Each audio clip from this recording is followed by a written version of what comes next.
So it sounds like a lot of people are going to lose their jobs. Well, with AI, yes. How is that good for the economy? So this is where the wealth divide comes in. I imagine a day where the people who are not wealthy and who are, I hate to say it, right, the poor, it's going to be very wealthy and very poor, are going to look at the stock market and say, how is our economy booming? How are stocks rising higher than ever before, which they are now, but I don't feel it. I'm poor. I don't have jobs or no jobs for me because the companies who have AI, have all the technology, are creating more revenue than ever with less cost. He just signed an executive order allowing for 401ks to invest in crypto. Let's say hypothetically, I have $50,000 in my 401k that I'm afraid to lose. I don't know what to do. What should I do? But before I get to that, I do want to say Trump actually just signed an executive order allowing 401ks. This is how official and legit crypto is. He just signed an executive order allowing for 401ks to invest in crypto. You'll be able to see crypto as part of your portfolio that you can invest your 401k. And that's huge. That's huge for a number of reasons. The crypto market, we're at the tip of the iceberg. That's going to be huge. On the flip side, man, I tell everybody, owning your own business, working for yourself is the goal.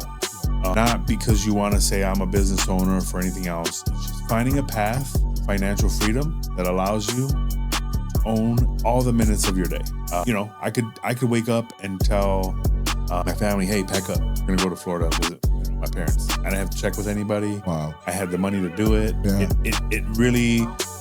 life was good. It created no inconvenience. Yeah, life was amazing. Wow. We hit a blessing with insight, a resource of motivation that can help anybody to get through, not get by. Let's talk about life, so let's gather your people together, start passing out invites. We speak on behalf of the Father, you already know how we coming on this side. Like, we can get spiritual, we can even talk political. We gotta go from milk to meat, it's undercut the umbilical. Here we can push you to bounce back, this for the dreamers and outcasts. We got some trials to outlast, it's a spoken word podcast.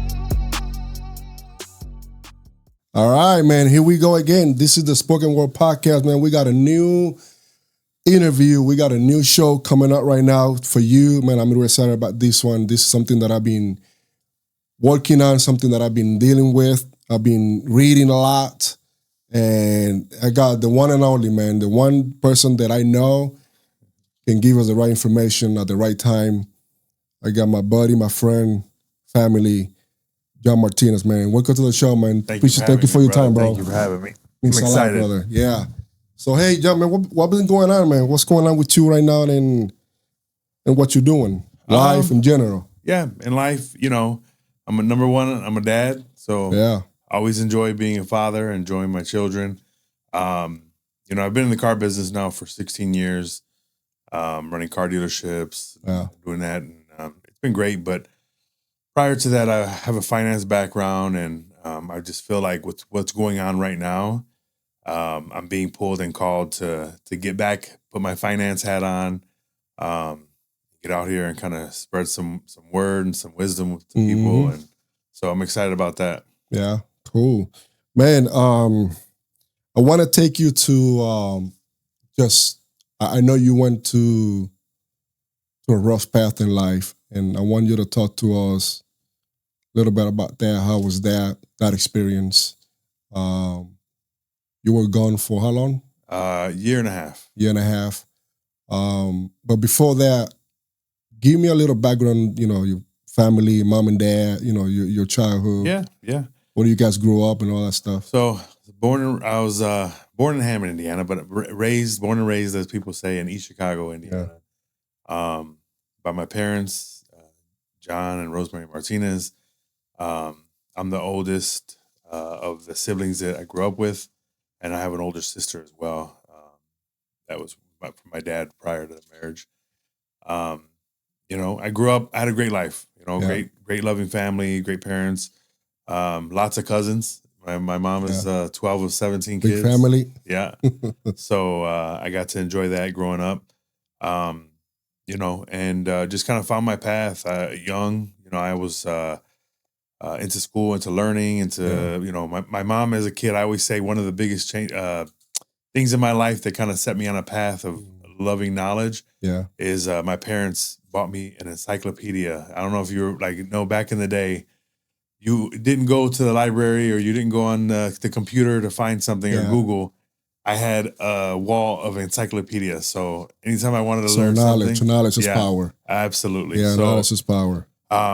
Just that, grew up, left the house at 18 because, you're 18 and you think, you take on the world. And just from there, man, worked hard, try to find my path. Yeah. Some ups, some downs, some good lessons in life. And that's pretty much it. After that, I started in sales young. So I started selling cell phones when I was in high school, right? Worked my way from there. When I graduated, I went to Purdue for a bit and started working for corporate Nextel. So that's back in Nextel with the walkie-talkie phone. So you always been in sales? I've always been in sales. What is about sales that you like? You know what? I like to I don't like, sales is amazing. Sales is life-changing. But for me, sales is easy for me because I don't believe that I sell anything that I don't believe in, right? So for me, it's like I get knowledge and I share with people why it can be a positive impact on their life, right? And so that's always been a way that I looked at sales is building value, right? So sales is very easy if you're selling somebody something that they have value in, right? But yeah, man, I mean, I've been in sales literally my whole life. And even in banking, even when I transitioned to banking.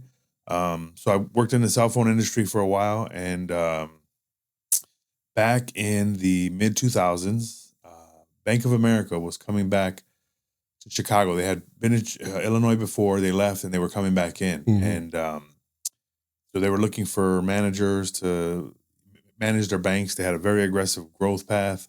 And so they went outside of banking to try to find people who could become managers in the industry. So I was working one day, auditing one of my stores. At that point, I was a district manager. So I had like 17 stores that reported to me. And unbeknownst to me, I just gave somebody a great service. Like I did everybody, took care of them. I got a phone call about 3 weeks later from a recruiter for Bank of America and said, hey, one of our executives happened to come into your store because they broke their phone and they had a good interaction with you. And we want to know if you're interested in going to banker school and running a bank for us. And at that time I was 20 years old. And 20? Yeah. Wow. And I'm like, what am I going to do in banking? Right. In my mind at 20, I'm selling all the cool cell phones, whatever. Right. But the one thing about me is I always love a challenge. So I wanted to just see if I could actually get the job. Yeah. So I went through all the interviews and they offered me a job and I declined it. Did you really? I did. I did decline it. Again, at 20 years old, you're running multiple cell phone stores it was a good company that I worked for. And at the time, at 20 years old, I was making what I thought was very good money, for me, for a single guy, 20 years old. And I didn't see a need to change anything up. So I thanked them. I declined the offer and I went about my business. A month later, I got another call from the same recruiter. She said, hey, we really like, what you bring to the table. We think that you going to banker school can really, get you to the level that we want. And we think that you'll be somebody special for us. And I said, thank you, but I'm not interested. And they offered me more money. Wow. And so I'll never forget. And they called me the last time, it was November. And right before the holidays. And so they said, hey, listen, we have a very aggressive growth path. We need good, strong people to lead this company in the area. What will it take? And I thought I just wanted them to leave me alone. Yeah. So I said, okay, double what I'm making right now, and I'll come. And how old are you at that time? I was 20 years old. You're still 20? I was still 20. Okay. I was still 20 years old. I actually just turned 20 because once I finished banker school is when I turned 21 with the following September. Wow. So I said, double my salary, what I'm making now. And she said, okay, you start December 19th. I'll never forget the date. That was my start in banking. And how long you did that for? Going on 6 years. Wow. Yeah, almost 6 years till That's amazing, man. yeah. Ever since I known you, I know you as a hard worker, man. You're always doing something. You're always like looking ways to make money and feed your family and help people. Where do you get that drive? You know, well, I want to give a huge credit to my parents. My father, I grew up, I'm the oldest, right, in my house. So, and I'm 8 years older than my next sibling in line. And sometimes the youngest siblings aren't there for the grind of the parents. Yeah. And I remember watching my dad work 2 and 3 jobs. I remember as a kid, we had a car. It was a Chevy Malibu. I can't remember the year. And it had no seats. His seat was a milk crate. Oh, wow. And you could see so he had I think it was plywood. If you lift that up, you could see the road underneath us while we were driving. Okay. So, I remember those days. And I remember seeing my dad, work 2 and 3 jobs. Mm-hmm. And, he really instilled hard work in us and, never complained. I'd see him come home. He worked for the city. When the snow plow, he picked up every hour he can pick up. He'd come home soaking wet from working in the snow, change, get a couple hours of sleep, go right back out. And so I want to obviously acknowledge him for that. Yeah. And my mother, as well. My mother's worked, as for a large part of our life. But she's also been the one that says, hey, the culture that we want in our family is we don't give up. We always push. Yeah. We always, God's given us the energy. God's given us the vision. Yeah. And so, he's given us those seeds. It's our job to plant them and to push forward. Yeah. So I just want a big part of that is I want my kids to see that. I want, when they're young, they don't know, right? Just like us. I didn't know when I was a kid. Absolutely. And when you become an adult, I want them to look back and say, wow, I didn't realize. Yeah. And to do that for their kids, to give everything they got for their children, their family. Yeah, I definitely can relate to that. Now, life happens. Yeah. And you hit a rough path. Yeah. Life, situation that changed your life for everything. Yeah. You went away for some time. Yep.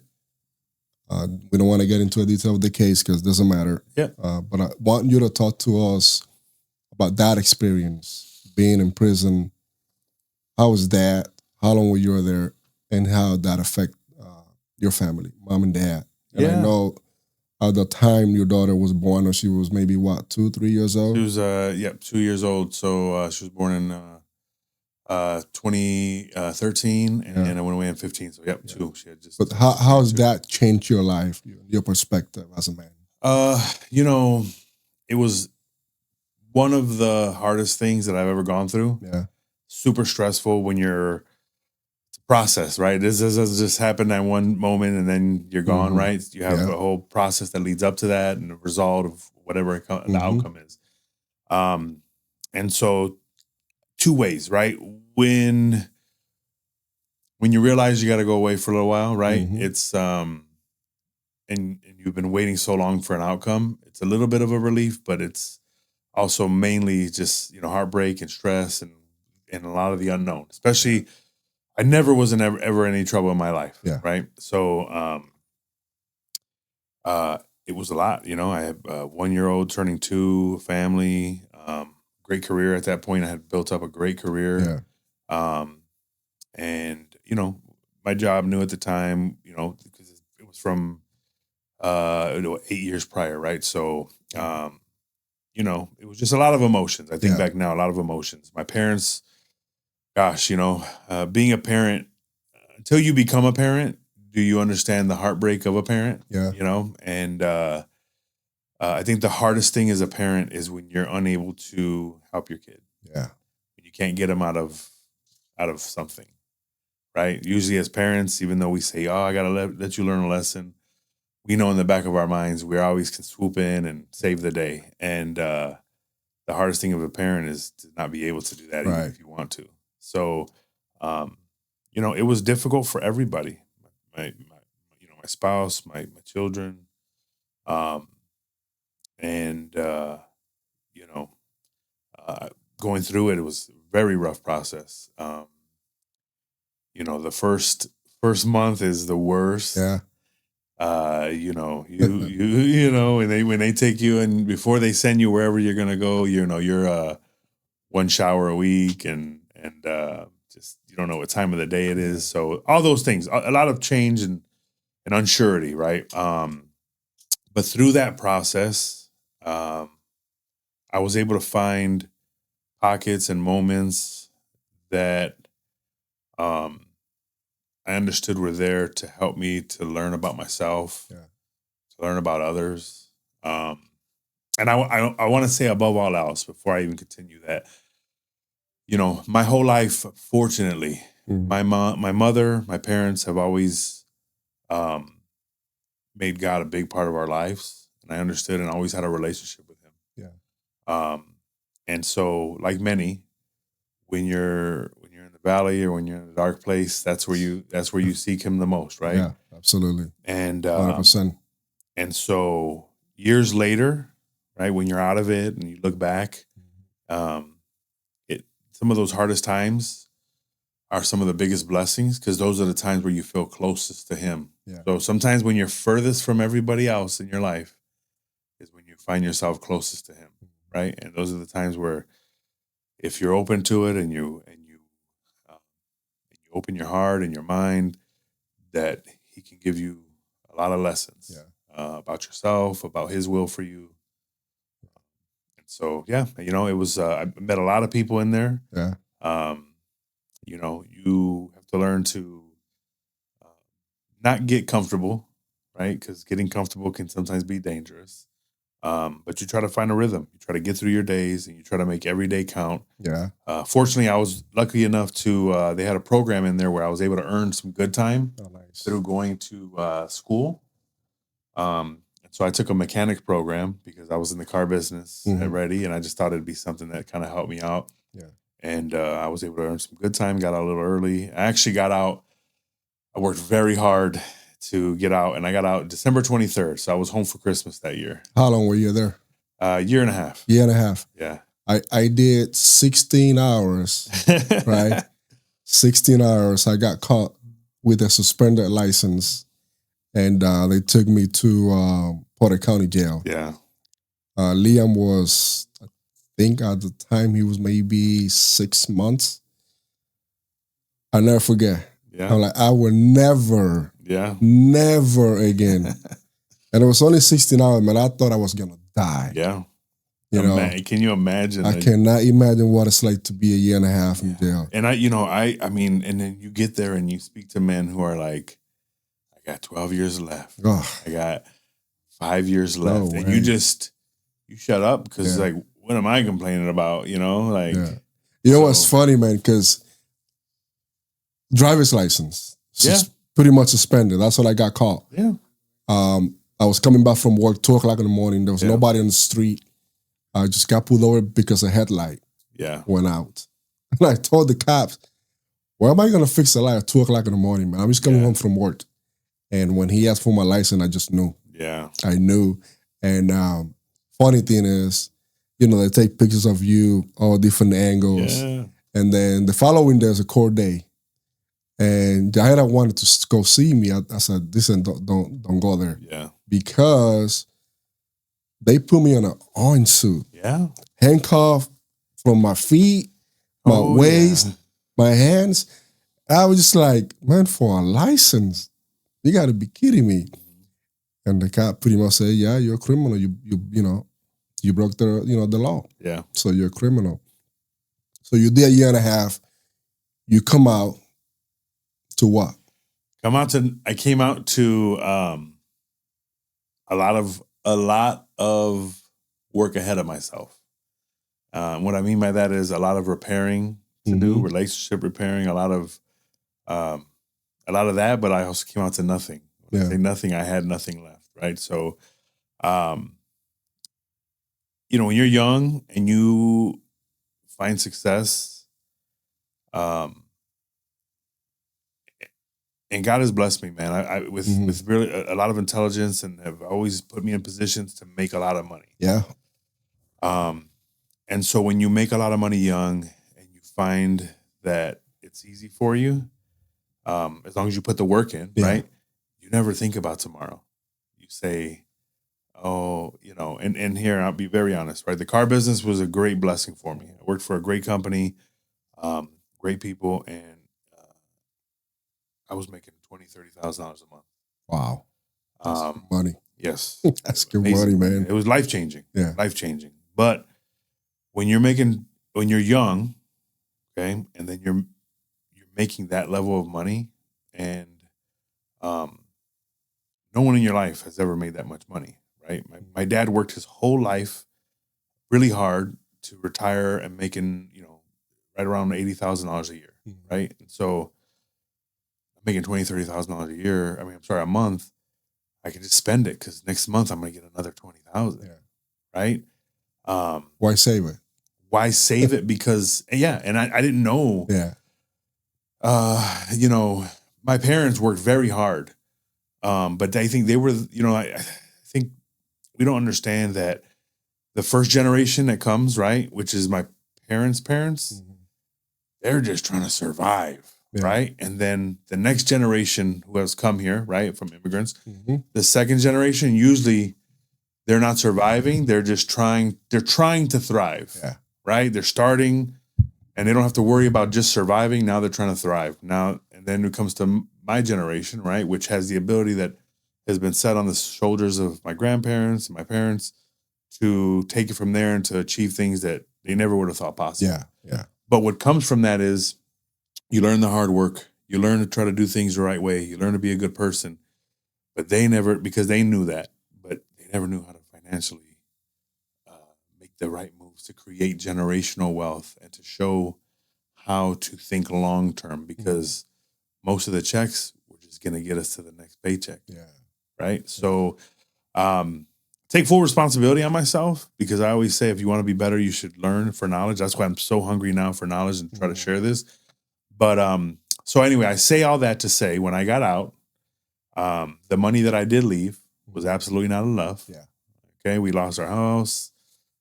It was very heartbreaking. But when I got out, my parents said, "Hey, you're our son. We love you. You always have a room here, and don't forget about that $5,000 we let you borrow when you were gone, to help kind of bridge that gap until you got out." You have to pay the money back? Absolutely. Yeah. And they said, this is what they said to me. They said, "Hey, we know who we raised. We know the man that you are. Go out there and make it happen." Wow. That's great. I love that. Love that. So you went from the car business to a trucking business. Yeah. So when I got back out, I stood in the car business for a little while. Very good in the car business, right? It's a love. I'm very thankful and blessed the car business has done for me. But as you get older, and it's a tough business for followers of Christ. Yeah. Right. It doesn't mean it's impossible. It is a tough business, though. And so, as you get older, as I got older, I have found it very difficult. Yeah. To still have the passion to stay in it. Right now, I still find my passion in teaching people. I get a lot of people. I'm known in the area. If you can't get approved, go see John. He's going to find a way to get you in a vehicle. Right? Yeah. I've established great relationships, and I just I have a talent for that. Yeah. And so those moments I take, and I try to give it wisdom, and try to help people to make good decisions. But when I got out, I got back in the car business, got right back to making good money. And I said, okay, I don't want to do this because the car business is 70 hours a week. Yeah. It takes a lot out of you, right? So I was able to save up some money, and I started a trucking business. And man, it was good. Yeah. It was good. It was really good. Got one truck, That went well. Bought another truck. Then I quit my job. I was like, all right, here we go, freedom. Yeah. And I started going from there. I will say that, again, with age comes wisdom. And when you make a goal, like my goal was to leave the car business, understand that you should not leave until you're just rock solid. Yeah. Only because I was still making the money, right? Yeah, But I left a job that was making me very good money, and supporting my personal life, family, everything, to start a business. And I didn't give the business the time that it needed, right, to just support itself. Once I left the car business, now I added a lifestyle of 20 grand a month for the business to carry when it was just a new business. And the statistics say most businesses fail in the first 5 years anyway, right? So, but at that time, trucking was amazing. Yeah. I mean, how long do you have it? The trucking business? Yeah. 4 years. 4 years. Yeah. And when I got into the business, was President Trump's first term. Okay. Very, very pro trucking. Yeah. And so, I mean, I had the wind at my back. Yeah. And unfortunately, when you get in a new business that I really knew nothing about, right? But I did my research. I was, was on top of everything just the way that I normally am. You don't know the flip side of the good, right? So wind's at my back. Trump's president. Diesel prices were low. The economy was booming. Stuff moving. When I was up to 5 trucks, I was making like 15 grand a day. Okay? Wow.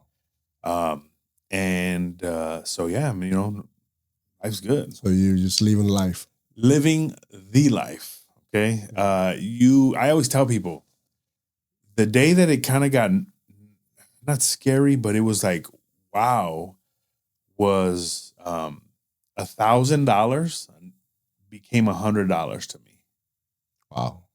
Right. I would spend $1,000 like if I was spending $100 when I was not making that level of money. Right. And so that blew my mind. On the flip side, man, I tell everybody, owning your own business, working for yourself is the goal. Yeah. Not because you want to say I'm a business owner or for anything else. It's just finding a path to financial freedom that allows you to own all the minutes of your day. Yeah. I could wake up and tell my family, hey, pack up. We're going to go to Florida and visit my parents. I didn't have to check with anybody. Wow. I had the money to do it. Yeah. It really life was good. It created no inconvenience. Yeah, life was good. Life was amazing. Wow.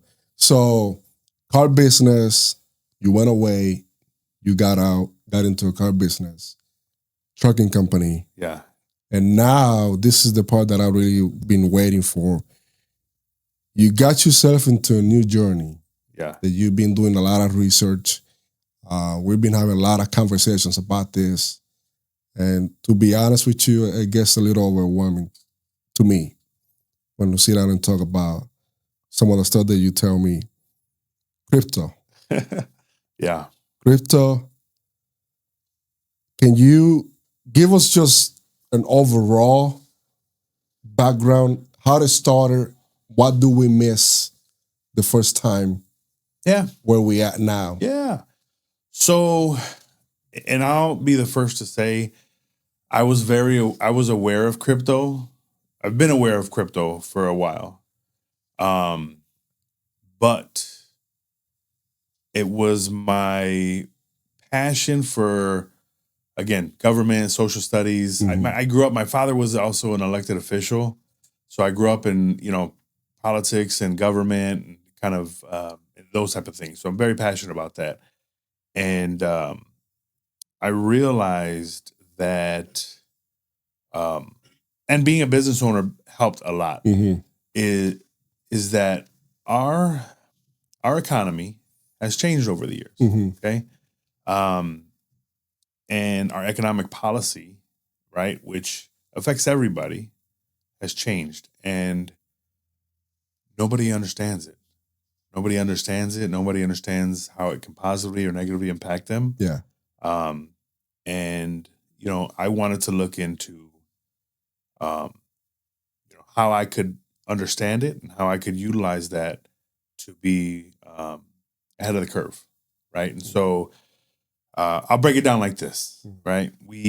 Our economy, a long time ago, we'll go back, give you a quick brief history. Just give me all the info that I need. Yeah. So, and something that President Trump is currently working on, which is tariffs, right? So prior to, I think it was 1912, early 1900s, majority of our revenue as a country was based off of tariffs, right? And so very beneficial, right? It allowed us to become one of the wealthiest countries in the world. It was amazing for us. Early 1900s, we implemented, and throughout, prior to 1900s, taxes, we have been taxed. So during Civil War, during certain wars, like President Lincoln implemented an income tax, but he said, hey, it's strictly to help us as a country do what we need to do, and we'll cut it back off, right? So we were never intended to be taxed permanently. In early 1900s, they started implementing an income tax. At the same time, they changed some of our monetary system, and we were on a gold standard, right? So everything we did was backed by gold. Okay. I'll give you kind of just fast forward to the 1970s.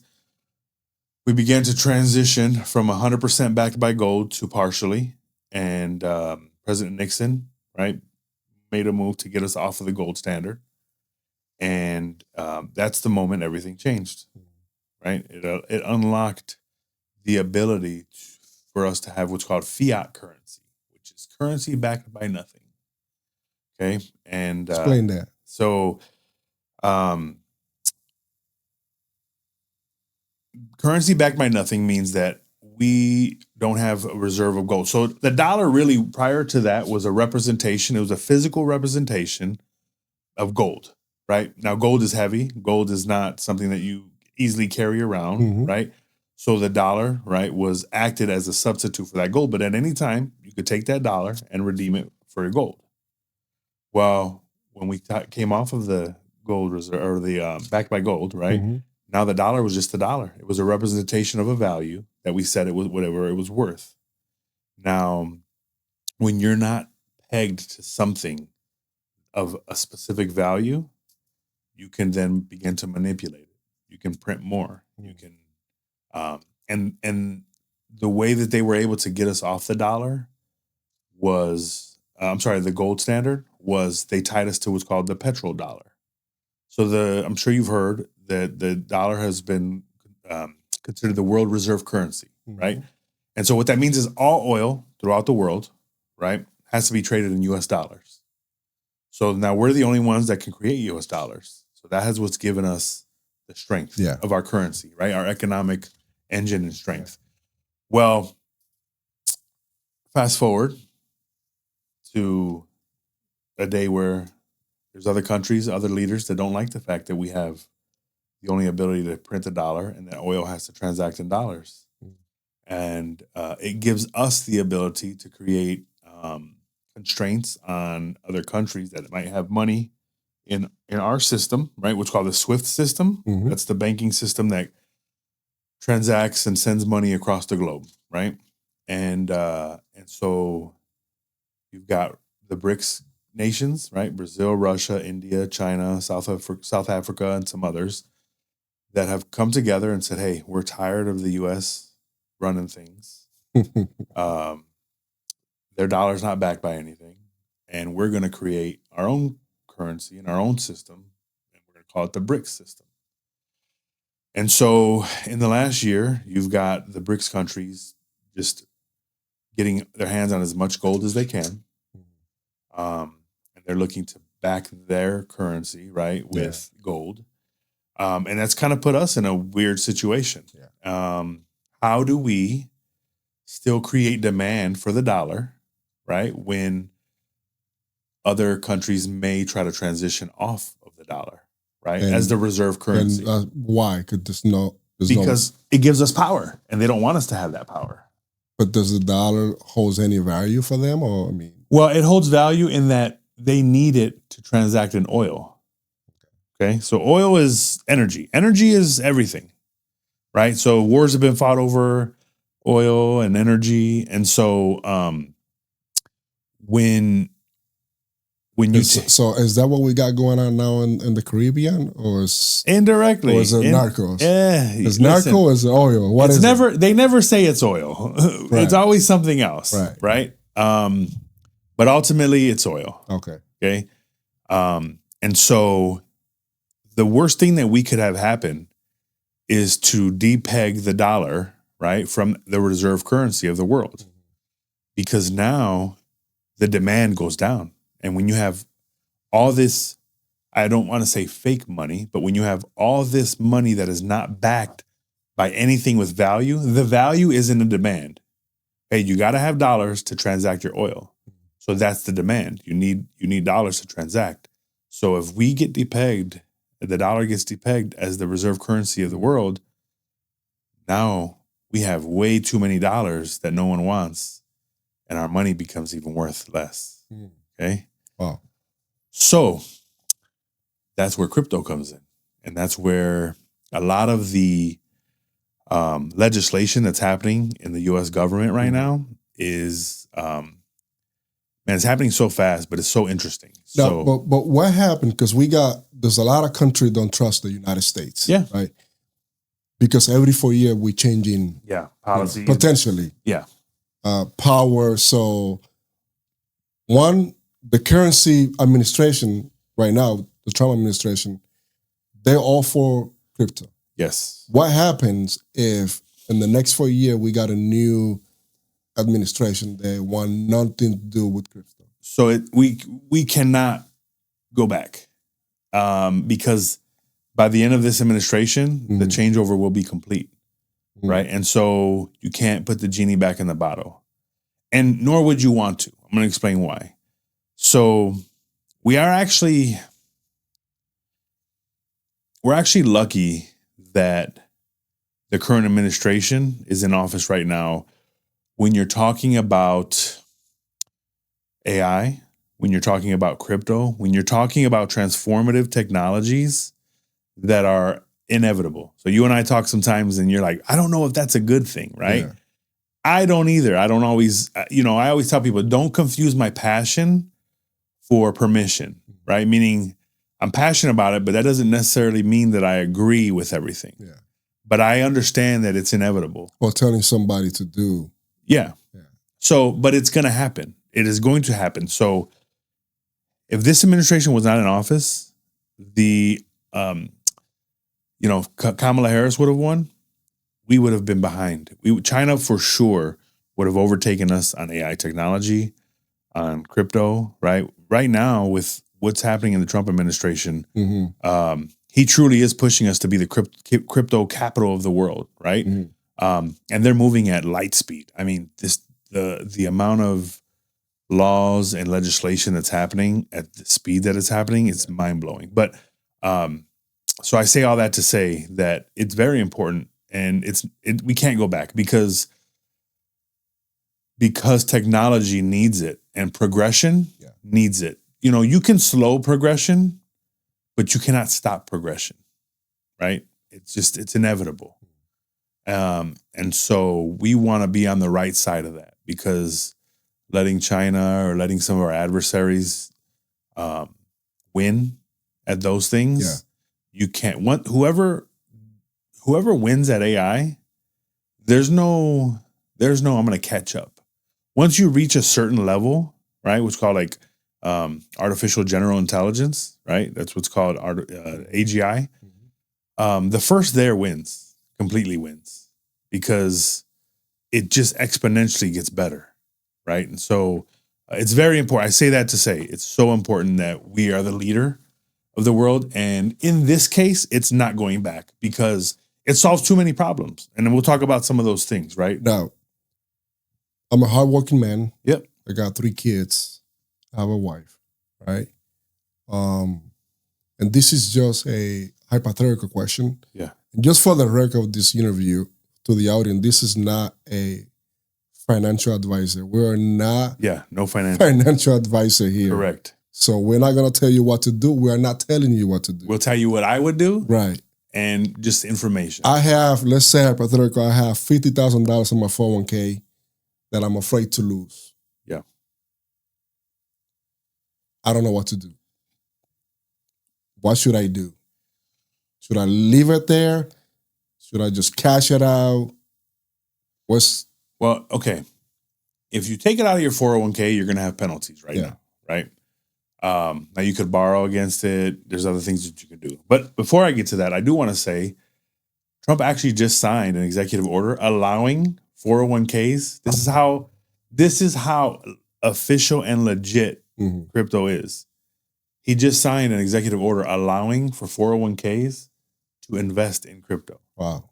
So it is official. So what do you mean? I can enroll? You can, so there'll be some ETFs, right? So exchange traded funds. So I'm sure when you go in and you can select BlackRock this, and they're a group of stocks put together, right? That allows you to invest in some aggressive, some not so aggressive, right? You'll begin seeing, and it's going to take some while before they implement it, but he just signed the order. You'll be able to see crypto as part of your portfolio that you can invest your 401k in. And that's huge. That's huge for a number of reasons. The crypto market, we're at the tip of the iceberg. Yeah. It's going to be huge. I will say, just as a general, again, it's not investment advice, the next 90 days, let's just say the next 6 months, I venture to say that the amount of times that you can exponentially grow whatever money you have in crypto is going to be insane. And this is where, hopefully we'll talk about the wealth divide that's coming. It's going to be, if you know and understand it, this is going to be one of the very few times in our history where you can really change the trajectory of where you're landing on the economic scale. With a very little bit amount of money, you can become wealthy. And so it's important. And this is why I'm screaming loudly. Every time you say, I know everybody who's around me, man. Gosh, here he comes. Hey, he's going to talk about it.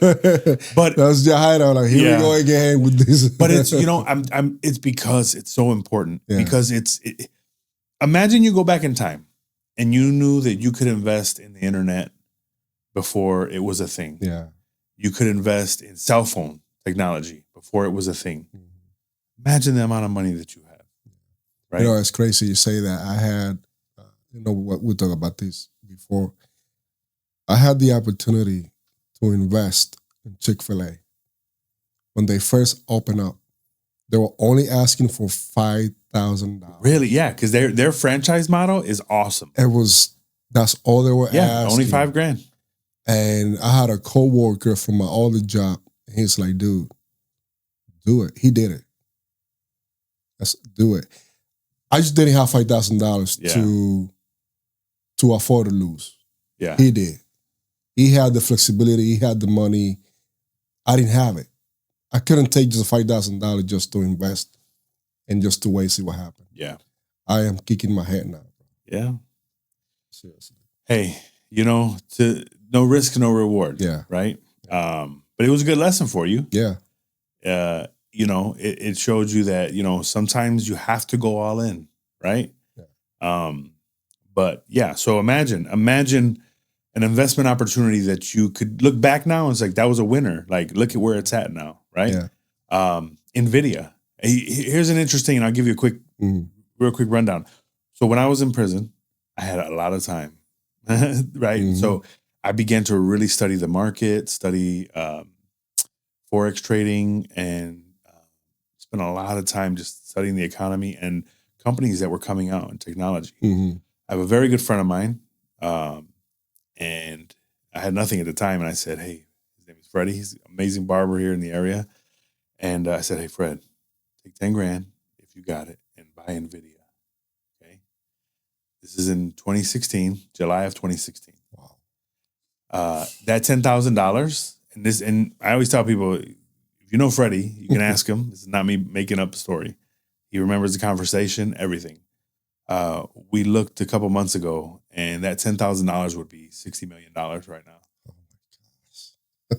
So, Wow. So you look at those and you say, okay, you know what? There are opportunities, but it takes time, right? I mean, I literally had a nothing but time on my hands to find $1 million idea, right? Yeah. So it takes work. People think it's just, if you don't have time to read a book, to educate yourself, then you don't have time to work on your own dream. Why there's so many people still skeptical about crypto?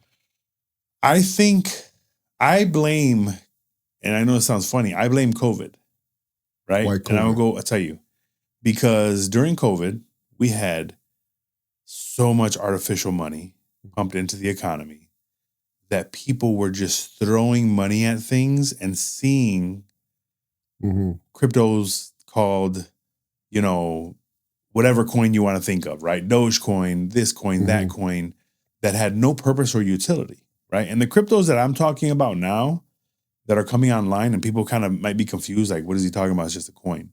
No, these are actually utility-based technologies. They're called cryptocurrencies, but really what they are they're technologies. And so during COVID, with all the artificial money that was pumped into the economy, people were just buying crypto coins that had no purpose, and they were just going up, and people were turning $100 into $100,000. And so anytime that happens, right, people inherently think that's a scam. That can't happen. What is the purpose of that? And so when no one had to do research and they could just put money in a thing and become wealthy, they didn't understand it. They didn't study it. So now, right, when we're in a time in that cycle where you should really understand what you're investing in. Right? I always tell people, if you're just investing because someone tells you to, you're doing it wrong, right? You should be passionate. You should understand it. Yeah. And so, I think that's the biggest thing. I think during that time, so many people were buying what's called NFTs, little digital photos or characters that you bought. And then all of a sudden you paid $20 for it. And then it went up to $1,000 because it was cool to have. Again, it's just all the money pumped into the economy at that time created weird things. And then once everything leveled out, all those people that had all that money in that were left, all that money went away. And so they saw all that value that they thought they had built into these coins that had no purpose drop down. So that always creates, that's a scam. Wow. So here we are, we're printing money. Every day we're printing money. How is that going to substitute the dollar? Well, so let me tell you, we are in debt, right? So from 1960 to 2010, that's 50 years. It took us 50 years to get $2 trillion in debt. Okay. So on the credit card, because we were coming off of the back by gold. That's how much we're in debt? Yes. $37 trillion right now. American citizens. Yes. Wow. And so from 1960 to 2010, we got $2 trillion in debt. Okay. When Obama came in office, right around 2010, we started printing money like crazy. Things just got out of hand. In 15 years, from 50 years, 2 million, the last 15 years, we've added $35 trillion to our debt. Wow. Okay. That we have to pay interest on.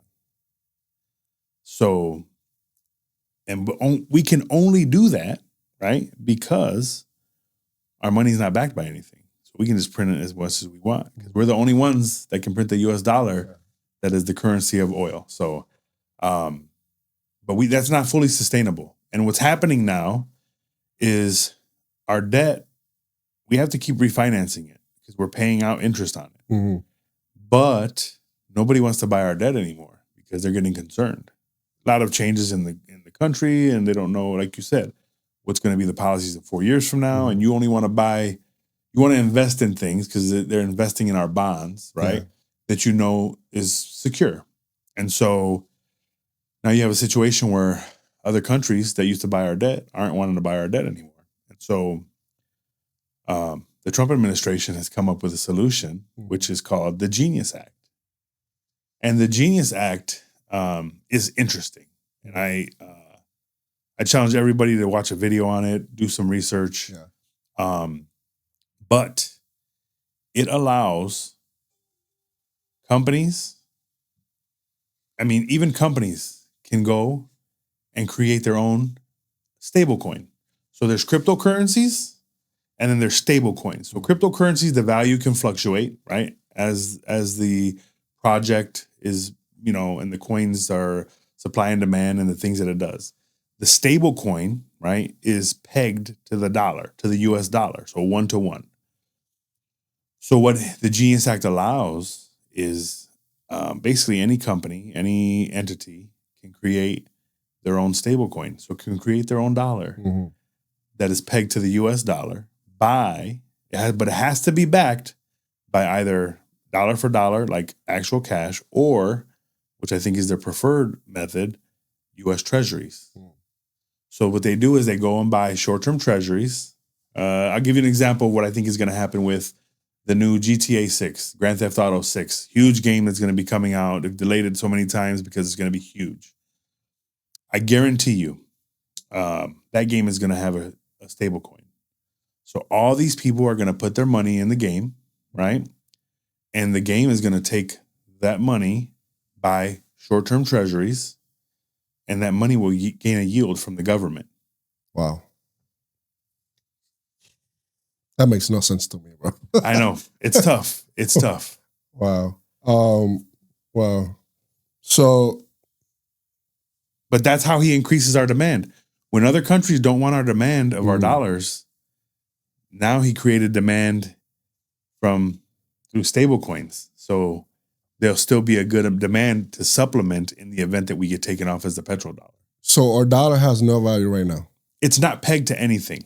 Now, I think that he's going to, they've announced they're going to have a crypto reserve. They're going to have some Bitcoin, some XRP, Solana, some other things in there.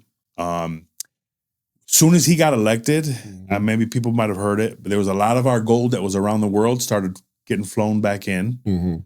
And so I think they're going to do some interesting things to help get us back to a fiscally more responsible situation, or at least a more tenable situation that we can address. He has the power to revalue gold. Okay. And so there's a very good chance, and I always tell people, like, gold through the millennia, right, has been as close to perfect money as we've had, right? It's a store of value, right? It's a medium of exchange, right? And so it's always going to be worth, it's very important. Yeah. And so if he values gold at $10,000 an ounce with the amount of gold that we have, that right there can offset a large amount of our debt. Okay. And then some other mechanisms plus tariffs and things. So they're really working hard at getting us back on track. But that's why they call Bitcoin the digital gold, because Bitcoin is gold was the most perfect money that we could have, but its downside was it was not easily moved around or carried around. But Bitcoin goes everywhere with you. You can't easily duplicate it. You can spend it, right? You can share it. You can transact it. And it's a store of value. It's a measure of account. So you can see all the transactions on the Bitcoin ledger. And so crypto is the future of our money. So how is that going to affect the labor market, workforce? There's a lot there to unpack. So I'm just going to mention a few things off the top of my head. So there's a reason why we get paid once or twice a month, or I'm sorry, once a week or twice a week. is because it's expensive to move money, right? It doesn't sound like it, but it's expensive to move large amounts of money, to do payroll, ACH, all those things, because we're on an old system. It's called the SWIFT system. Now, everybody knows when you purchase something and it comes out of your account, the money's actually still there, but there's a hold been placed. And it takes a couple of days for that money to actually be sent to wherever you spent it at. It'll make more sense when I say everybody's used to going to return something. You bought something, you decide you didn't want it, and you go and return it, and you put it back on your card. And they say, okay, you'll see it in about 2 to 3 days, right? That's an old archaic system from the 70s called the SWIFT system. Gotcha. We're now moving to, right, the future, which I think XRP is going to play a huge part of that, which is the new rails of our financial system, which is immediate settlement. So, and it's very cheap.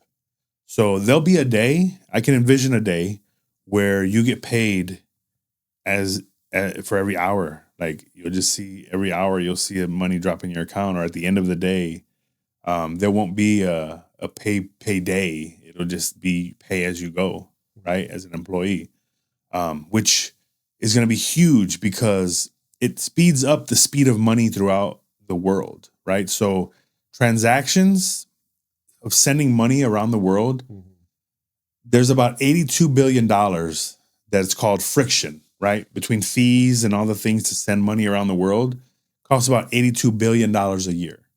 And it's called friction. When you remove that friction, because it becomes instantaneous and it becomes very, very, very inexpensive, you're going to speed up money, right? And so same with our stock market. With crypto, you're going to be able to tokenize the stock market and trade it 24/7. So it's not like you see the opening bell and the closing bell on the NASDAQ. You're going to be able to buy and sell stock 24 hours a day. So the speed of the money in our economy around the world is going to be, it's going to go crazy. So it sounds like a lot of people are going to lose their jobs. Well, with AI, yes. And how is that good for the economy? So this is where the wealth divide comes in.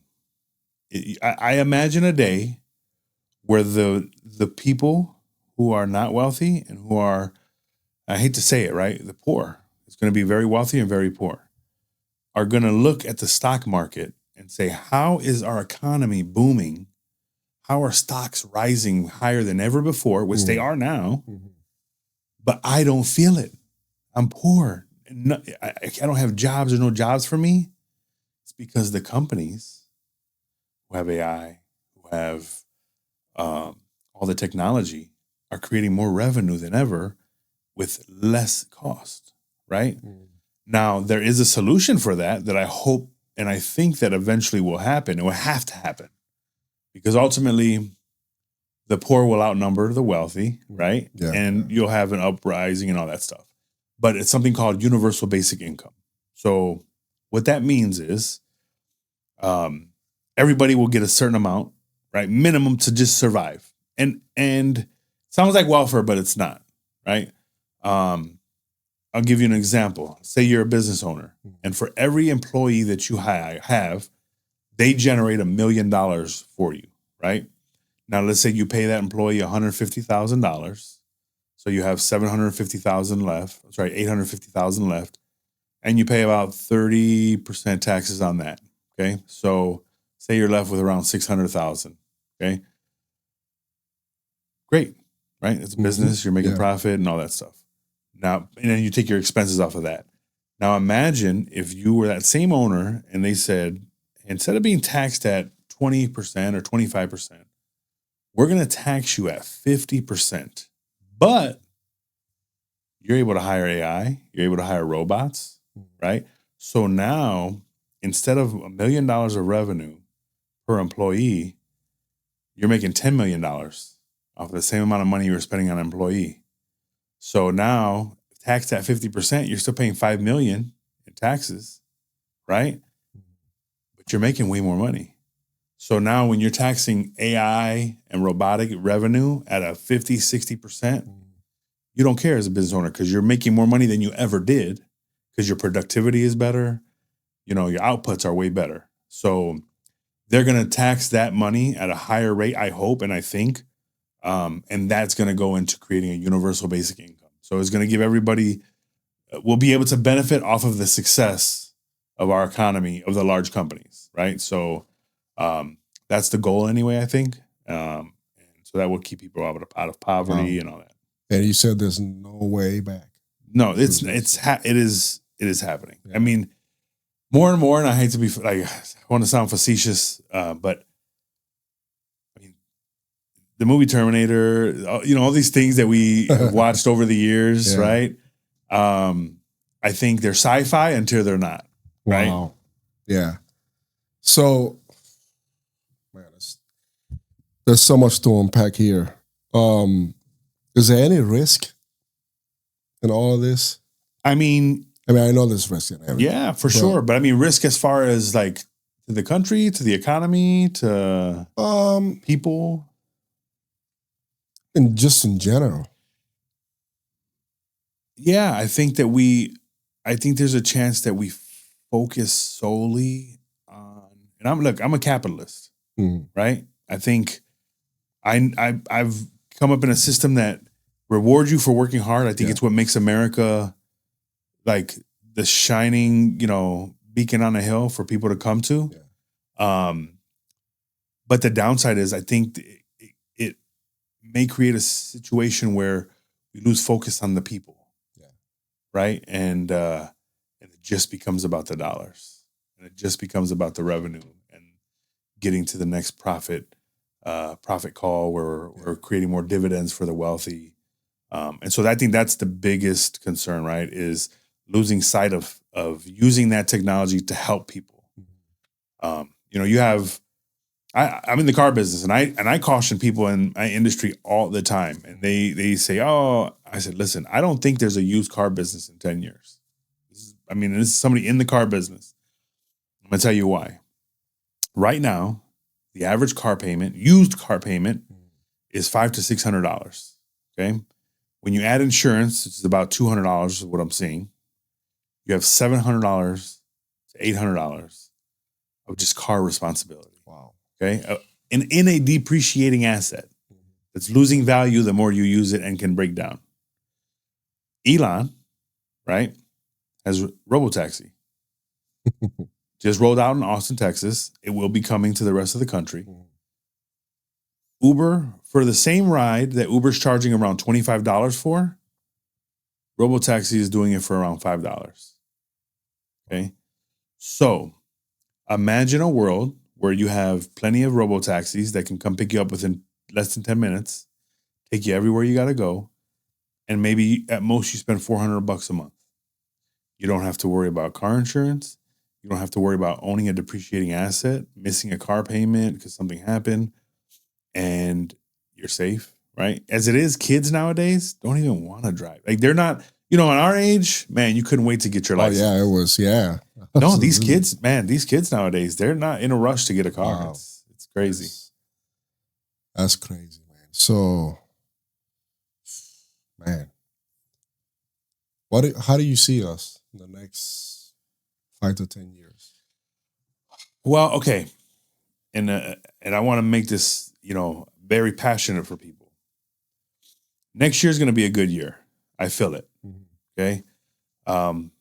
There's a lot of things that are happening that are going to begin to fall into place.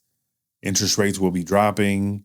Cryptocurrency legislation is going to begin to pass through. You'll see a lot more liquidity in the market. And so it's our 250th birthday, right? And so I think we're in a time where patriotism is on the rise. Pride in your country is back on the rise for a lot of the people, right? Not for everybody, but and so I think that next year the administration is going to make sure that we are very prosperous. Okay, that means lowering rates, and I think that there might even come a check probably before the midterm elections in the form of a rebate check for the tariffs that we've been collecting, right? Just to show people, hey, these tariffs are working and it's benefiting you. And it doesn't help when it's right before the election. Wow. So, but I say that to say that there's always a ebb and flow of the economy. Yeah. And when you have a really good economy that happens very, very quick, right, you're going to have a dip back the other way. And so I passionately ask everybody to save your money. Next year is going to be a very good year. I challenge you to do some homework, read about the economy, understand the changes that are coming, and position yourself to have equity in the companies that you love, that sell the things that you enjoy, that are working on the future, right? Save and put yourself in a position to win off of the windfall that's coming next year. The following year, when maybe it doesn't go our way, you'll be in a position to buy houses when they're cheaper, buy businesses when they might be going out of business. Warren Buffett famously says, when there's blood in the streets, that's when you buy. So I passionately ask everybody to get yourself ready. Get some financial knowledge, find a financial planner, get some life insurance, do some family planning, and put yourself on a path that sets you up to be successful. Wow. John, bro, that's all I got for you, man. This has been good, man. Been amazing, all the knowledge, and man, we're gonna do this again. We gotta have a round two. There's so much. When I was coming today, I said, man, I think that we've got 2 or 3 in us. We're gonna have as things progress through the economy to come back and say, hey, remember that first podcast? Yeah. This is what's happening now, right? We're gonna have to do this again, definitely. So wow, John Martinez, people, man, thank you so much, bro. Thank you so much, brother. Thank you for your time, and this is the Spoken Word Podcast. Hey, don't forget to subscribe, like, keep supporting us, man. It means a lot to us. So we can continue to bring this content and all this information that's going on right now with the cryptocurrency. Man, this is so much change is happening right now. So, like I said, don't forget to subscribe, like us on YouTube, and man, hopefully we can see you again, John. Thank you so much for your time, brother. Sir, God bless. Thank you, man. This is the Spoken Word Podcast, man. This is Luis Mendoza. See you guys later.